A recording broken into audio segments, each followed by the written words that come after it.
నమస్తే, welcome to our channel. నేను మీ శాలిని. జనసేన కార్యకర్తలు గాని ప్రజలు గాని ప్రతి ఒక్కరు కోరుకుంటున్నారు మాజీ సీఎం జగన్మోహన్ రెడ్డి మీద అనేక రకాలుగా ఫిర్యాదులు అయితే చేశారు. అయితే దీని మీద పూర్తిగా విశ్లేషించడానికి మనతో పాటు ఉన్నారు senior journalist doctor Kanakadurga Vadlamani గారు ఉన్నారు. వారిని అడిగి కొన్ని విషయం మనం తెలుసుకుందాం. నమస్కారం మేడం. నమస్తే అండి. మేడం, ఇప్పుడు జనసేన కార్యకర్తలు ఎవ్వరు కూడా ఊరుకోవట్లేదు. ఇప్పుడు మాజీ సీఎం జగన్మోహన్ రెడ్డి మీద అనేక రకాలుగా ఫిర్యాదులు అయితే చేశారు పోలీసులకి. దీని మీద మీ స్పందన ఏంటి మేడం? మనం ఒక మాట అన్నాం నిన్న, ఏమి దీని గురించి ఎవరికి కంప్లైంట్ చేయక్కర్లేదు, మీరు మాట్లాడక్కర్లేదు, జనసేన కార్యకర్తలకు చెప్పండి చాలు అన్నా. అవును, చూసుకుంటారు. ఇప్పుడు అదే జరుగుతుంది కదా. జరుగుతుంది. జనసేన కార్యకర్తలు కావచ్చు, కార్పొరేటర్లు కావచ్చు, ప్రతి ఒక్కళ్ళు రోడ్డు మీదకి వచ్చారు. వైజాగ్ లో నిరసన తెలుపుతున్నారు. వాళ్ళు నోటికి బ్లాక్ గుడ్డ కట్టుకుని తర్వాత ద్వారకా తిరుమలలో వెళ్ళి PS లో పోలీస్ స్టేషన్ లో వాళ్ళు కంప్లైంట్ చేశారు. ఇంకా దాని మీద కేసు అయితే నమోదు కాలేదు. ఎవరి మీద కంప్లైంట్ చేశారు? జగన్మోహన్ రెడ్డి మీద. ఫస్ట్ టైం జగన్మోహన్ రెడ్డి మీద జనసేన వాళ్ళు వెళ్ళి కంప్లైంట్ చేశారు. తర్వాత జగన్మోహన్ రెడ్డిని వాళ్ళు అడిగేది ఏంటంటే, ముందు నువ్వు బహిరంగ క్షమాపణ చెప్పు. మనం ఆల్రెడీ డిమాండ్ చేసాం. నిన్న మనం చెప్పాం, నువ్వు కార్పొరేటర్కి ఎక్కువ, ఎమ్మెల్యేకి తక్కువ అని మనం చెప్పాం. సో మనం ఏం మాట్లాడుతున్నామో అదే జరుగుతోంది అక్కడ. కాబట్టి నిన్నను అసలు జగన్మోహన్ రెడ్డికి అసలు ఎందుకు పవన్ కళ్యాణ్ అంటే కోపం అనేది మీరు చూస్తే కనుకైతే, జగన్మోహన్ రెడ్డికి ఎందుకు కోపం అంటే, ఈయన చంద్రబాబు నాయుడు గారు జైల్లో ఉన్నప్పుడు ములాఖత్కి వెళ్దాం అనుకున్నారు. సో అప్పుడు వెళ్ళినప్పుడు అక్కడ అడ్డుకుంటే జనసేన కార్యకర్తలందరూ వచ్చేసారు. జన సైనికులను చూసి భయపడి ఆయన వదిలేశారు. వదిలేక ఆయన లోపలికి వెళ్ళి చంద్రబాబు నాయుడు గారిని చూసి మాట్లాడాక ఆయన అప్పుడు డెసిషన్ సడన్గా తీసుకుని బయటకు వచ్చి, మేము కలిసి పనిచేస్తాము, కూటమిగా ఉంటాము అని ఆయన ఫస్ట్ ప్రకటించారు. ప్రకటించాక ఈయన వల్ల బీజేపీ కూడా వచ్చి చేరింది. ఈవెన్ మోదీ గారు కూడా పవర్ ఏంటో ఆయన అర్థం చేసుకున్నారు. కాబట్టి ఏమన్నారు ఆయన, ఇతను పవన్ కాదు తుఫాన్ అన్నారు. అన్నాక వీళ్ళు ఎప్పుడైతే కలిశారో జగన్మోహన్ రెడ్డి గుండెల్లో రాయపడింది. యాక్చువల్గా మీరు చూసుకున్నట్టయితే జగన్మోహన్ రెడ్డి ఓడిపోవడానికి ఇంకొక విషయం ఏంటంటే, పవన్ కళ్యాణ్ చెప్పింది అక్కడ, మనం ఏవైతే ఈ ఓట్లు ఉన్నాయో అంటే వైసీపీ మీద ఉండే నెగిటివ్ ఓట్లన్నీ కూడా చీలనివ్వకూడదు, అవన్నీ కూడా ఒకచోట గంపగొత్తగా రావాలని చెప్పి కలిసి పనిచేద్దామని చెప్పారు ఆయన. అది 100% వర్కౌట్ అయ్యి 164 సీట్లు వచ్చి జనసేనకి 100% స్ట్రైక్ రేట్ వచ్చింది. 100% స్ట్రైక్ రేట్ ఇంతవరకు చరిత్రలో ఎవరికైనా వచ్చిందా? రాలేదు కదా. భారతదేశ చరిత్రలో లేదు, ఎక్కడా లేదు. కాబట్టి నిన్న అతను మాట్లాడినప్పుడు మాట్లాడే హక్కు లేదు అని మనం చెప్పాం. ఇవాళ కూడా అదే చెప్తున్నాం. జగన్మోహన్ రెడ్డికి పవన్ కళ్యాణ్ అనే అర్హత లేదు. ఎందుకంటే నువ్వు గతంలో 2019లో నెగ్గినప్పుడు నీకు ఒక తల్లి పనిచేసింది నీ తరఫున, ఒక చెల్లి నీకోసం పాదయాత్ర చేసింది, ఏమీ ఆశించకుండా. అన్న వదిలిన బాణం అని ఆవిడ వెళ్ళింది. ఆ బాణం ప్రజలకెళ్ళి నిన్ను ముఖ్యమంత్రిని చేశారు. నువ్వు నారాసుర రక్త చరిత్ర అని ఇలా బొట్టుగా రక్తం కారుస్తూ ఒక కత్తి పెట్టి నీ పేపర్లో యాడ్ ఇచ్చుకుని నువ్వు దానివల్ల బాబాయిని చంపి ఇన్ని చేసి నువ్వు వచ్చి, అంటే నీ బలం 140 కాదు, నీ బలం 11. ఆ 140 ఆ నలుగురు వల్ల నీకు వచ్చాక ఇప్పుడు నీ బలం ఏంటో తెలిసాక నీకు ఆ 140 మైనస్ చేసి నిన్ను 11 నీకు ఇచ్చారు ప్రజలు. కాబట్టి నువ్వు అసలు ఏ రకంగా జగన్మోహన్ రెడ్డి నువ్వు పవన్ కళ్యాణ్ తిడతావని మనం అడుగుతున్నాం. పవన్ కళ్యాణ్ అనేవాడు ఒక కూటమి నేత, ఒక కూటమిని ఏర్పరిచాడు. అతను ఒక జనసేన నాయకుడు, ఒక ఎమ్మెల్యేగా అతను మంచి మెజార్టీతో, నీకంటే ఎక్కువ మెజార్టీతో గెలిచాడు. ఈసారి తనేంటో ప్రూవ్ చేసుకున్నాడు. 100% స్ట్రైక్ రేట్ తెచ్చుకున్నాడు. ఇవాళ దేశ రాజకీయాలు అంటే కేంద్రంలో అతనికి ఒక ఉన్నత స్థానం ఉంది చంద్రబాబు తర్వాత. ఇన్ని ఉన్న వ్యక్తిని పట్టుకుని నువ్వు ఒక ఎమ్మెల్యేగా తనేంటో ప్రూవ్ చేసుకున్నాక పిఠాపురంలో నువ్వేం చెప్పావు?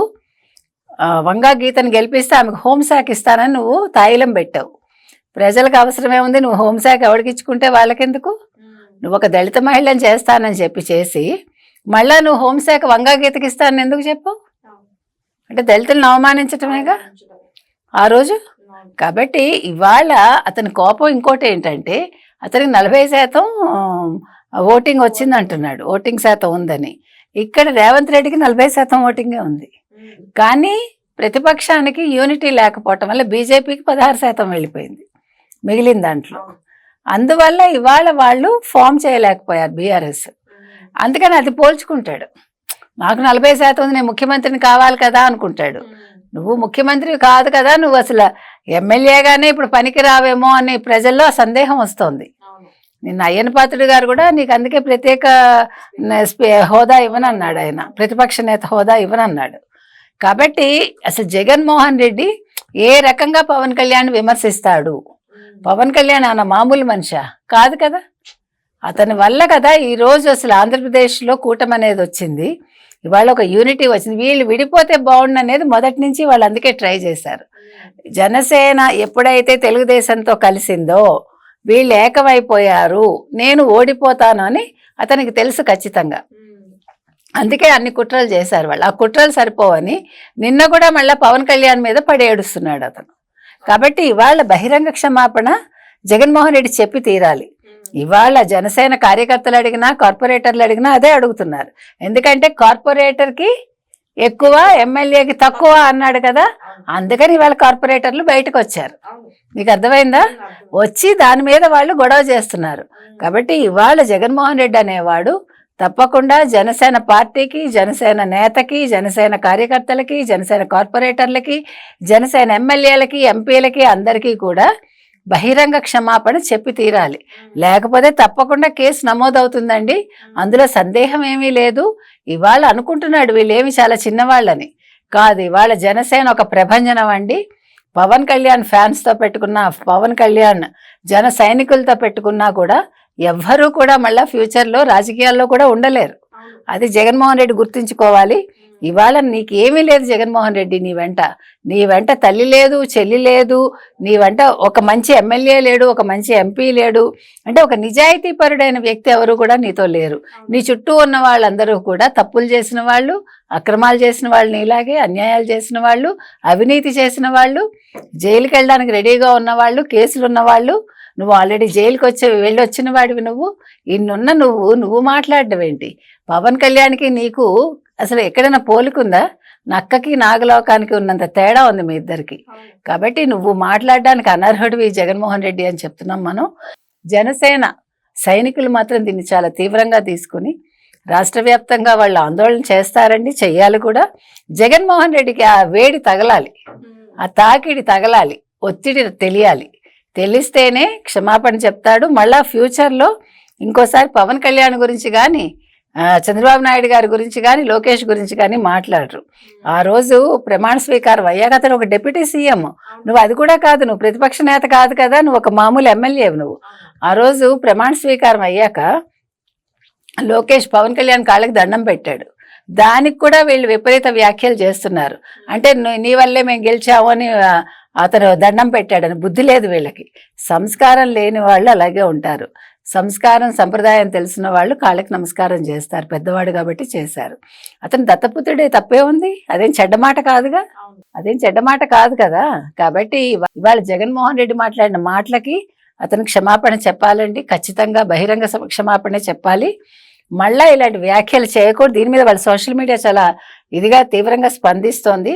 దానికి ఇవాళ జన సైనికులు కూడా తీవ్రంగానే వాళ్ళు ప్లకార్డ్స్ పట్టుకుని వెళ్తున్నారు. వాళ్ళు ఇవాళ ప్లకార్డ్స్ ఏం పట్టుకున్నారంటే ఈడీకి ఎక్కువ, సిబిఐకి తక్కువ, ఇట్లా వాళ్ళు కూడా కొన్ని క్యాప్షన్స్ కాయిన్ చేసి వాళ్ళు, అంటే ద్వారకా తిరుమలలో వాళ్ళు ఒక పాదయాత్ర లాగా చేసి వాళ్ళు పిఎస్కి వెళ్ళటం జరిగింది. ఏది ఏవైనా పవన్ కళ్యాణ్ని నిన్న జగన్మోహన్ రెడ్డి చేసిన వ్యాఖ్యలు తప్పండి. దీని మీద ఇది ఇంతటితో ఆగదు. ఇది ఇంకా, అంటే ఈ వివాదం అనేది ఇవాళ అయితే తెరపడదు దానికి. అతను బహిరంగ క్షమాపణ చెప్పాకే దీనికి ఒక ముగింపు అనేది వస్తుంది. అలాగే నిన్న జగన్మోహన్ రెడ్డి ప్రెస్ మీట్ లో కూడా మాట్లాడారు మేడం. ఇప్పుడు పవన్ కళ్యాణ్ మీదే సెటర్లు వేస్తూ మాట్లాడారు. అంటే ఎప్పుడన్నా ఆయన జీవితానికి ఎమ్మెల్యేగా ఉంటేనే కదా ఆయనకు తెలిసేది అని పవన్. అవును, ఒక్కసారే అయ్యాడు అన్నారు. ఒక్కసారైనా అతను థంపింగ్ మెజార్టీతో వచ్చాడు, ఒక్కసారైనా 100% స్ట్రైక్ రేట్తో వచ్చాడు, ఒక్కసారైనా జనసేన ఏంటో ప్రూవ్ చేసుకున్నాడు. గతంలో ఒక్క ఎమ్మెల్యే వస్తేనే నువ్వు లాక్కున్నావు, నీకు సిగ్గు లేకుండా.